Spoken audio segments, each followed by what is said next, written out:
Hello दोस्तों, आज हम बात करेंगे फोर्थ ग्रेड में आपकी दिव्यांग भाइयों की कितनी क्या कट ऑफ जाएगी आपकी दिव्यांग भाइयों की। तो हम इसमें चारों कैटेगरी की बात करेंगे। तो वीडियो पूरा देखना, थोड़ा वीडियो लंबा हो सकता है लेकिन मैं आपको सटीक जानकारी देने की पूरी पूरी कोशिश करूंगा। तो मैं आपको पहले अपने जो एलडीसी का रिजल्ट आया था उसकी कट ऑफ के अनुसार मैं आपको फोर्थ ग्रेड की कट ऑफ के बारे में बताऊंगा। तो तो वीडियो पूरा देखना दोस्तों। हम जा हम चलते हैं एलडीसी का। अभी अभी रिजल्ट आया था जिन भाइयों की एलडीसी में। जैसे हम देखते हैं पहले सचिवालय की। जैसे दोस्तों पहले मैं आपको क्लियर कर देता हूँ कि जो हैंडीकैप की क्या कैटेगरी होती है। एल, एच आई और एल डी और एम आई डी, ये चारों कैटेगरी का रिजर्वेशन होता है 1-1%। अपनी कुल वैकेंसी का 1-1% इनमें रिजर्वेशन होता है चारों के। जैसे चारों कैटेगरी का 4% रिजर्वेशन होगा। इसमें आपके एस टी एस सी ये आरक्षण नहीं होता है इसमें। जैसे कोई भाई ओबीसी का है और कोई भाई एसटी का है और एक भाई जनरल का है, तो उनकी इनमें काउंट होगी। अगर वो किसी भी कैटेगरी से आता है दिव्यांग में, तो उनकी दिव्यांगता में काउंटिंग होगी। उनको general S T S C से कोई मतलब नहीं है। आपकी जो दिव्यांगता में आपके जितने पद हैं उनसे ही आपकी कट ऑफ बनेगी। आपकी एस टी एस सी का कोई रिजर्वेशन नहीं होता है हैंडीकैप में। हैंडीकैप का अलग ही रिजर्वेशन होता है। चार कैटेगरी का 4% रिजर्वेशन होता है। जैसे अगर आपकी अब ये आपकी जो एलडीसी की भर्ती हुई थी पिछली, अब जैसे आपकी ये फोर्थ ग्रेड की भर्ती है, उसमें आपके 53,000 पद हैं। आपकी उसमें मैं एक बार क्लियर कर देता हूँ इसको। इसमें आपके 53,000 पद हैं। अब 53,000 में आपके 4% डिवाइड कर दो आप, यानी 1-1% चारों कैटेगरी को दे दो।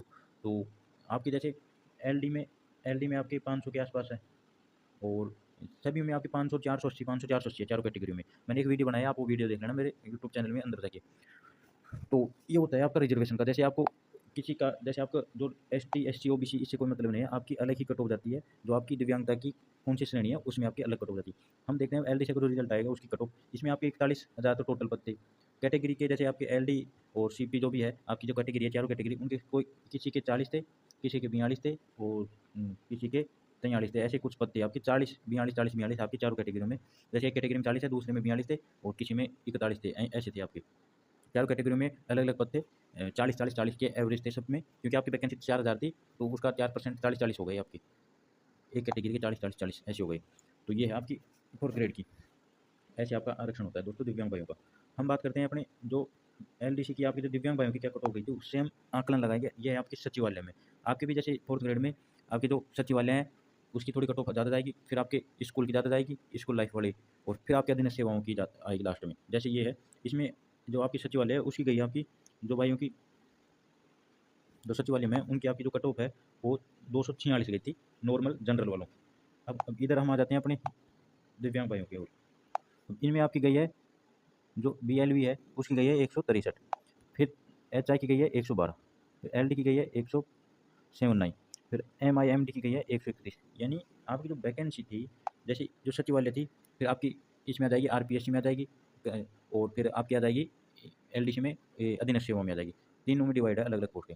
तो जो इसमें आपकी जो कट ऑफ गई है वो जनरल जनरल की गई है आपकी 246। आप देख लो, जनरल की गई है 246।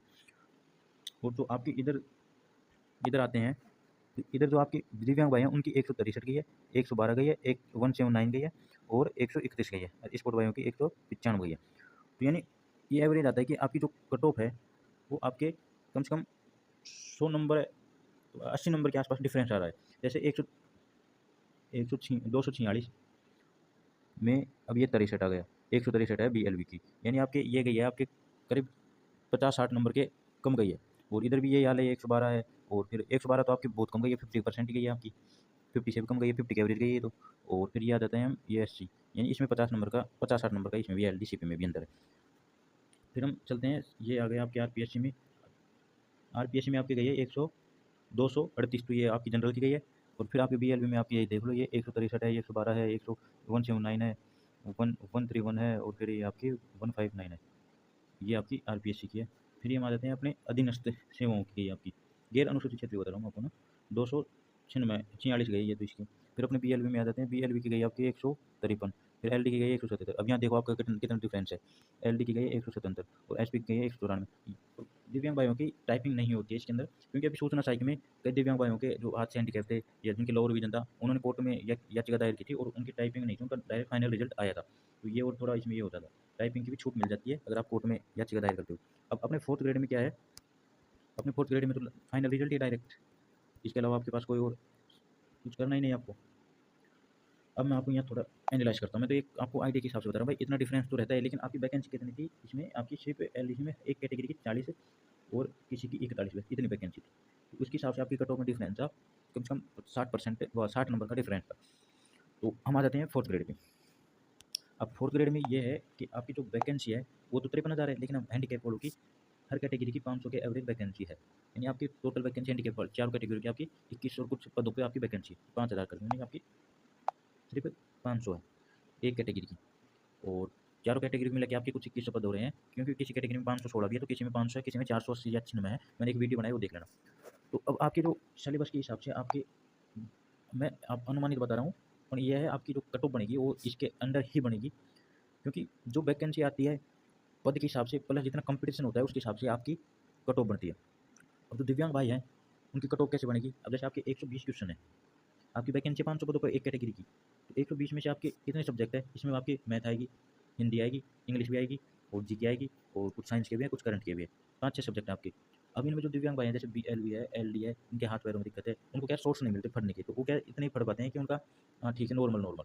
तो जो आपकी जो जनरल की कट ऑफ है वो आपकी 60 से 70 नंबरों पे आपका जनरल में हो जाएगा आराम से। जैसे जनरल वालों का 60-70 के आसपास आपका आराम से हो जाएगा 120 क्वेश्चनों में 70 पे, जैसे नॉर्मल वालों को होता है। अब आपकी जो हैंडीकैप भाई हैं, अब इनका अगर 70 पे इनका हो रहा है ना, तो आपका हैंडीकैप भाइयों का आराम से जैसे एलडी है, उनका आराम से 40% नंबर पे हो जाना चाहिए आराम से। जैसे 120 में से 45 है तो या 50 क्वेश्चन अगर उनको राइट कर देते हैं तो उनका आराम से एलडी वालों का आराम से हो जाएगा।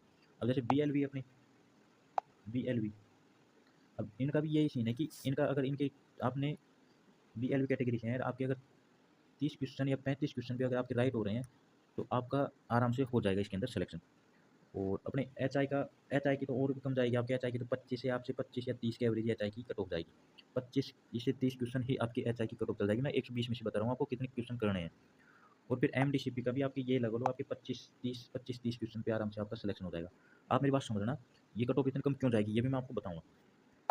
इसका रीज़न ये है कि आपके सब्जेक्ट हैं बहुत ज़्यादा, ठीक है। अब जो हैंडीकैप भाई हैं आपको क्या सोर्स कम मिलते हैं, कोई एल डी है, कोई बी एल वी है, वो कोई क्या है, अब वो क्या पढ़ नहीं पाते हैं। जब जैसे बी एल वी किसी की आंखों में दिक्कत है तो इतना पढ़ नहीं पाएगा, तो आराम से वो 25 से 30 क्वेश्चन ही कर पाएगा अटैम्प्ट, क्योंकि आपके 120 मिनट हैं और 120 मिनट में 120 क्वेश्चन करने हैं, जिसमें आपके मैथ के भी हैं, हिंदी के भी हैं, काफ़ी क्वेश्चन है, तो आपको पढ़ने में भी बहुत टाइम लग जाएगा और आपको अटैम्प्ट भी करने हैं। तो ये दिक्कत है। अब दूसरी दिक्कत ये है कि इसमें सब्जेक्ट ज़्यादा आ रहे हैं, तो किसी का एक सब्जेक्ट मजबूत है तो दूसरा कमज़ोर है, दूसरा मजबूत है तो तीसरा कमज़ोर है, तो ये भी एक कारण है इसका। और तीसरी बात, इसमें पद बहुत ज़्यादा हैं, आपकी टोटल 2100 के आसपास है आपकी चारों कैटेगरियों के पद, तो इसलिए भी आपकी ये कट ऑफ कम जाएगी। और ख़ास बात यह है कि इसमें नोटिफिकेशन में आपके 40% का कोई क्राइटेरिया नहीं है, आपको 40% अटैम्प्ट नहीं करने हैं इसके अंदर।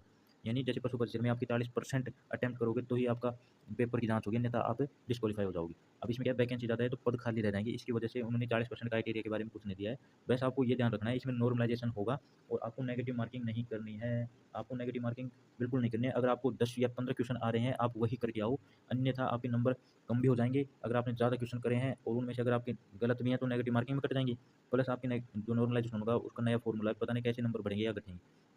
तो नेगेटिव मार्किंग से भी बचना है आपको, जो आपको क्वेश्चन आ रहे हैं उनको ही करना है और इसके अलावा आपको एक भी क्वेश्चन नहीं करना है। अगर आपको 25 क्वेश्चन ही आ रहे हैं 120 में से तो आप 25 कराओ, इसके बाद 26वां मत करो आप। ये बात है मेरी, तो आपकी कट ऑफ ज़्यादा नहीं जाएगी, ये सब लोग गुमराह कर रहे हैं आपको। बस आप अपना टाइम 120 मिनट में 120 क्वेश्चन है तो वो थोड़ा ध्यान में रख के आप पेपर अटेम्प्ट करना और पूरे कॉलम पूरे ओएमआर शीट में पूरे गोले भरना है। अगर कोई क्वेश्चन नहीं आ रहा है तो आपको ई नंबर का ऑप्शन है वो भी भरना है। आपकी एग्जाम के ज़्यादा दिन नहीं है, 3 से 4 दिन है। अब आप मैराथन क्लासेस लो और नॉर्मल तरीके से पढ़ो, रिलैक्स हो, आपकी ज़्यादा कट ऑफ नहीं जाएगी और पेपर होने के बाद मैं एक और वीडियो बना दूँगा।